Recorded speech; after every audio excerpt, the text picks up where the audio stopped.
How you doing, David? It's good. It's good, you know. Hesitantly good?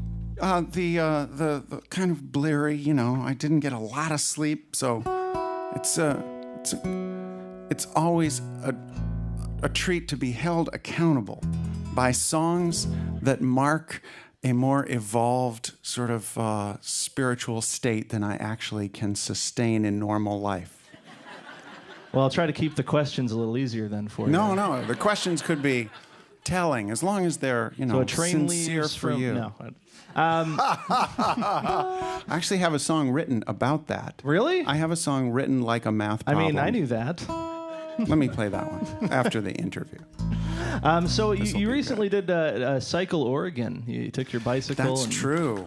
But you did it like you turned it into a musical adventure of sorts. You want to kind of explain how that went? Well, I do love that my two favorite things got to be combined. And I got to make up a song at the end of each day and play it on the main stage about what that day of cycling was like. So it was a great adventure. And the cycling, you know, it's just a meditative state, you know, because it's just enough sort of slightly dangerous, not really. You could get a little, you know, roughed up, you know, but it's enough that you have to concentrate. You can't, you know, just sort of get into circular thinking like I usually do. So it's enough to sort of keep my mind occupied enough that then I can have this sort of blissful, open sort of like, wow, look at the trees. You know, I'm very alive when I'm bicycling. So then to get to play music at the end of the day, that was bliss. I got to do more of that.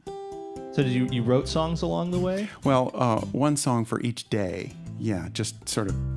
There's one that's online on my website, davidwilcox.com. You can find that, and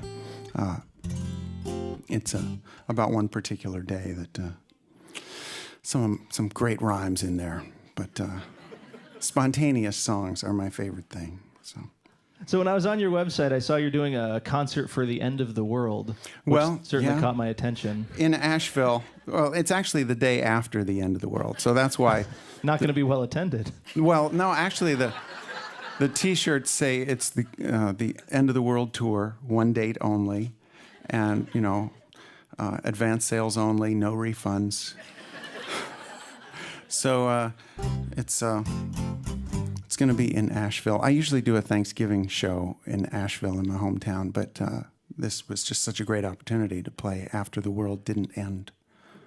So. Of course, this is with the Mayan end of the world. Yeah. Okay. Yeah. Fingers crossed. Yeah. That show happens. Yeah. So you're so good at writing songs with stories. I was wondering, are they personal? Do you take a personal story and kind of embellish it? What's the process? Always. The film term is creative geography. You know, like in a film, you see the outside of a building, someone's walking up the steps, and then they walk through the door, and then the camera's on the inside of the building, and they walk in. In the set, in the way they film it, it's never the same building. And that's kind of the way it is with the stories that go into songs. There's several stories. They're all kind of in service of the same emotion. And so, to me, I gather from things I've felt, things people have told me, and things I've read, and just draw it all together. But I can sort of combine characters. Like, for example, The Eye of the Hurricane, a close call that I had on a motorcycle, but also the death of a friend on a motorcycle, and then put those together, and then decided it was more interesting if the character was a woman.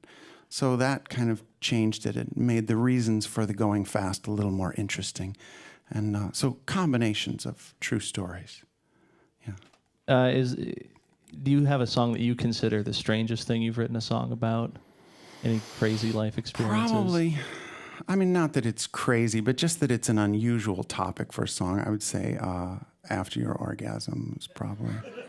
It's a beautiful, sincere love song, and I just happened to put that one word in there that then just kind of put a little interesting light on the subject. And so it makes it playful and fun, and I like it. It's a great song. Well, that's a good note to go into some more music. David Wilcox is playing at the Aladdin Theater tonight. Give it up one more time for David Wilcox.